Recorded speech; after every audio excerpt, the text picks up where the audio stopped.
Okay, tuan-tuan dan puan-puan, di depan saya terdapat beberapa gobek api yang dikatakan dan ia asal usul adalah daripada sains Melayu lah, sains orang dulu-dulu.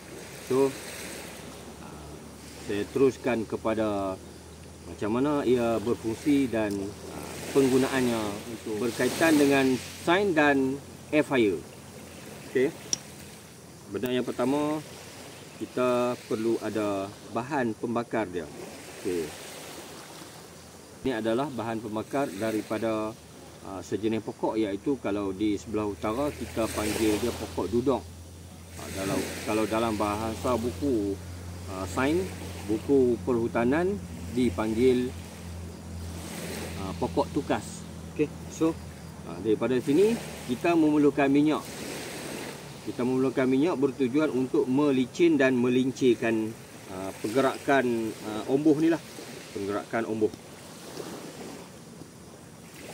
Okey.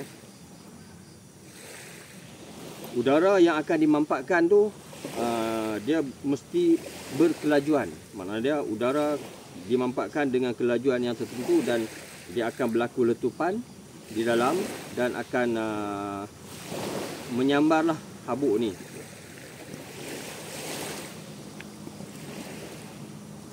Apabila dah menyala, barulah kita pindahkan kepada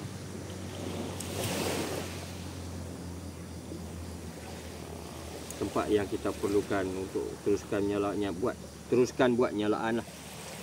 Okay. So daripada sini, daripada sistem pemampatan udara air fryer ni terciptalah satu jenis sistem, iaitu sistem enjin diesel. Okey, daripada sistem enjin diesel juga dia terhasilnya beberapa lagi sistem, iaitu antaranya sistem kompresor.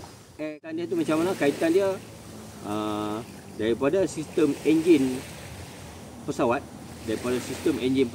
aeronautical tu hanya sebahagian saja, iaitu kompres udara, dan akan berlaku letupan seperti mana berlaku letupannya gobek api lah. Okey. Cuma berbezanya pada bahan bakar. Okey. So dengan itu saya simpulkan teknologi mampatan udara sangat berkait rapat dengan teknologi sains dan angkasa, dan penerbangan lah, dan angkasa. So dengan itu, okey, sekianlah perkongsian saya mengenai sistem mampatan udara daripada gobek api.